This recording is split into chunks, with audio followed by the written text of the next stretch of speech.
Good morning. It is a pleasure to be with you today. I am Pastor Eric Schaefer, the pastor in residence for Global Refuge. That's a title I made up myself when I flunked retirement about 3 years ago and started to work part-time for Global Refuge, going around and talking about the ministry of Global Refuge, formerly Lutheran Immigration and Refugee Service, and especially going to congregations like yours that has a history of being very supportive to Global Refuge. And I want to first start by thanking you for the major gift that you sent to Global Refuge already this year, and all of your support and prayers. They're especially important now. As Pastor Matt said, when we first set this up, it wasn't a year ago, but it could have been close. We never knew that we'd be talking about something a little different today with what's happened in the last month, and I'll certainly get into that.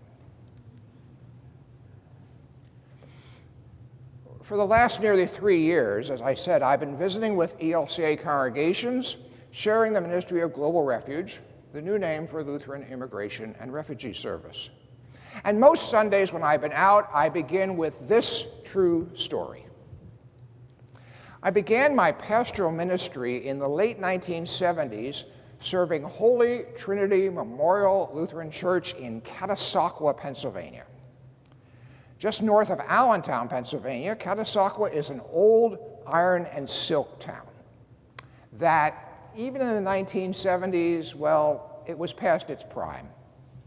And Holy Trinity was a tiny congregation, and poor town, tiny congregation, and let's just say the ministry of the pastor who preceded me, the kindest thing to say is it just hadn't gone very well. And so there we were. First call, some real challenges. There were good people, but there was lots of work to do. And shortly after I arrived, a representative of Lutheran Services of the Lehigh Valley, the local agency that worked with Lutheran Immigration and Refugee Service, a representative of that agency called and asked if our congregation could assume sponsorship of a Vietnamese refugee family who had found a very cheap apartment, no surprise, in our poor town, and it was very far from their sponsoring congregation. Would we assume sponsorship? Well, I knew all about the so-called boat people and the massive refugee crisis in Southeast Asia following the end of the war in Vietnam, with Vietnamese fleeing communism and Cambodians fleeing government-sanctioned mass genocide. And I also knew this congregation was small and in recovery. And my first thought, quite honestly, was I didn't think we could take such a big responsibility with me so new. But I didn't say no. I told the wonderful woman on the phone that I would think about it, pray about it, talk to my leaders, and get back to her. So that's what I did.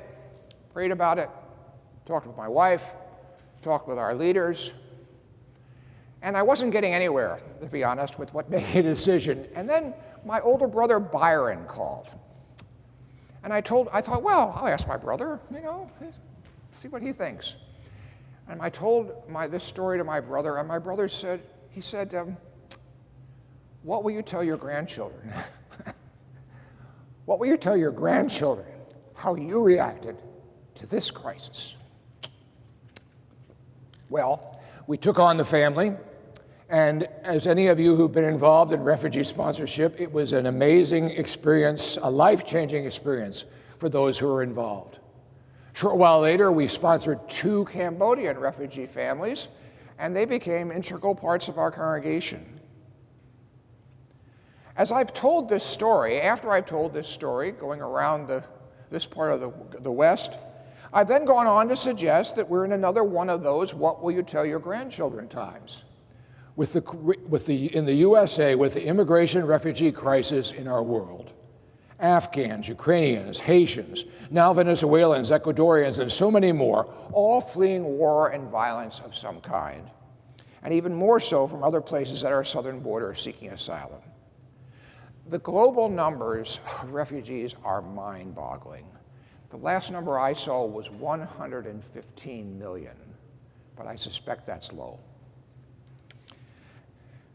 So then I've always said, well, what will you tell your grandchildren about how you responded to this crisis? And I've always gone on to suggest, you won't be a surprise, that involvement with Global Refuge, the new name for Lutheran Immigration and Refugee Service, that involvement with Global Refuge is one way you might have something to tell your grandchildren. And then I usually go on and tell a short history of Global Refuge.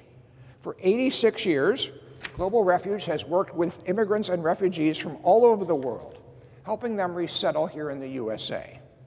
And over these 86 years, Global Refuge has helped refugees from Hungary, Cuba, Vietnam, Cambodia, Burma, and so many other countries. During these 86 years, we have placed 750,000 refugees. The work continues today as we help resettle Afghans, Haitians, Ukrainians, more recently Venezuelans, Ecuadorians, and we resettled about 20,000, just our agency, in 2024. We serve those refugees with 56 resettlement centers around the country. And I've always gone on to note that congregations and even individuals can now sponsor refugee families, but of course there are many other ways that you can be involved, and I reference our website, globalrefuge.org. For example, actually a bigger ministry of ours in recent years than the traditional refugee placement has been working with the children, 18 years and younger, who come across the border without a parent, the unaccompanied children.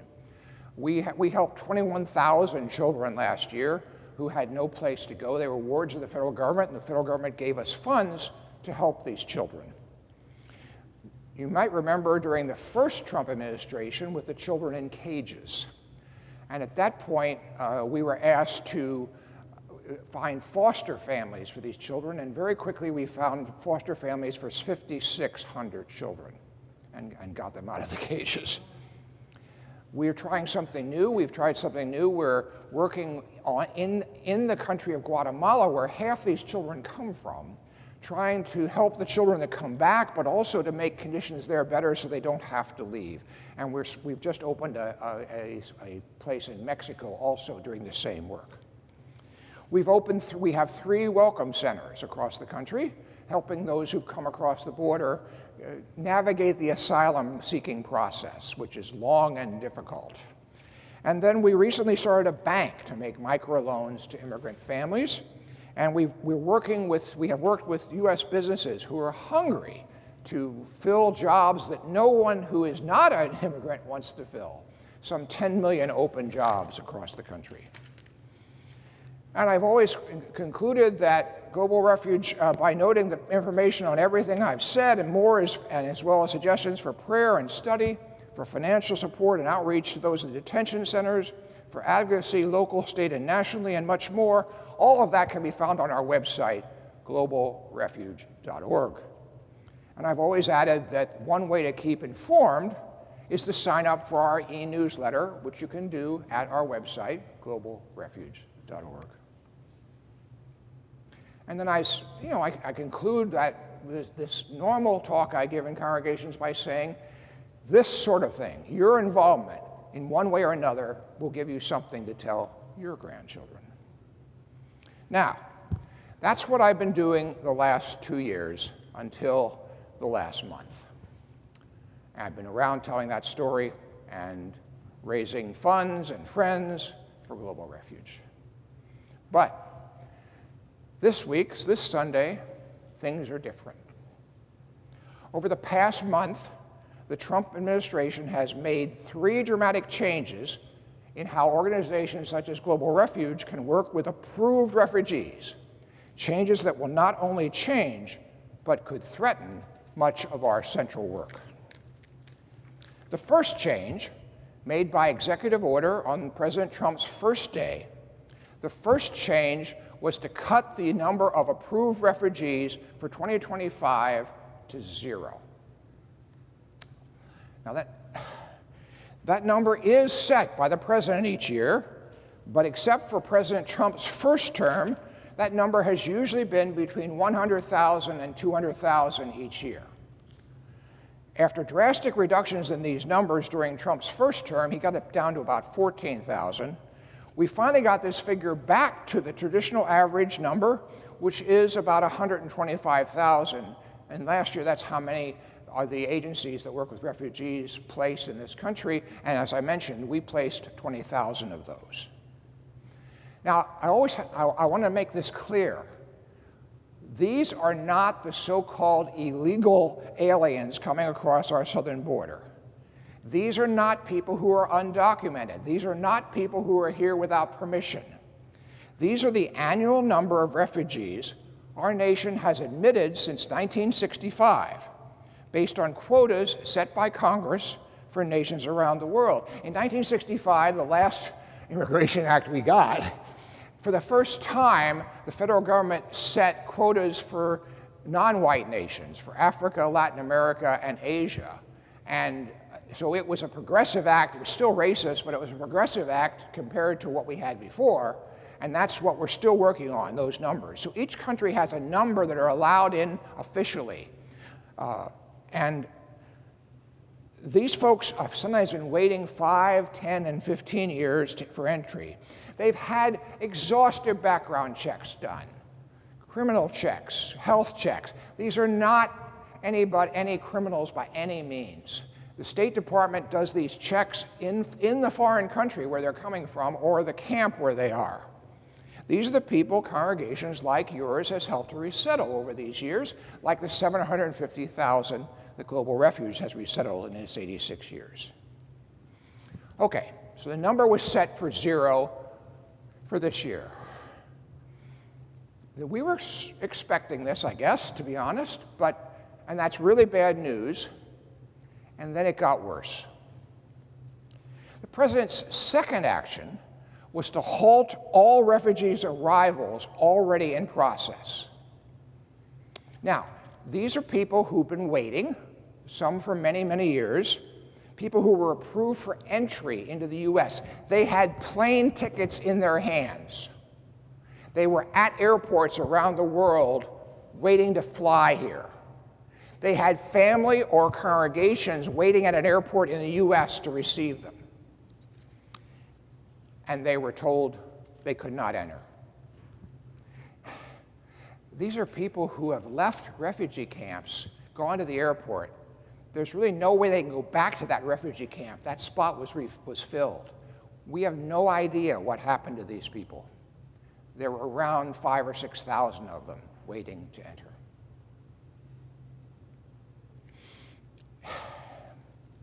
They literally have no place to go. Well, it's hard to imagine that this could get worse, and then it did. At the end of the administration's first week, the State Department ordered Global Refuge and all the other refugee resettlement agencies. They ordered us to stop help with the refugees who were already legally here. The U.S. government, when an approved refugee comes, provides a bit of money for a refugee family to get started for the first 3 months. And that's the money that we get from the federal government that we distribute through local Lutheran social service agencies. And this money had been approved by Congress and was to be given to us. And we were told we couldn't spend it. That cuts off, just for us alone, 6,000 people. The number across the country with all the agencies is somewhere between 20 and 30,000. These are people that now will not have food or money for rent or anything else.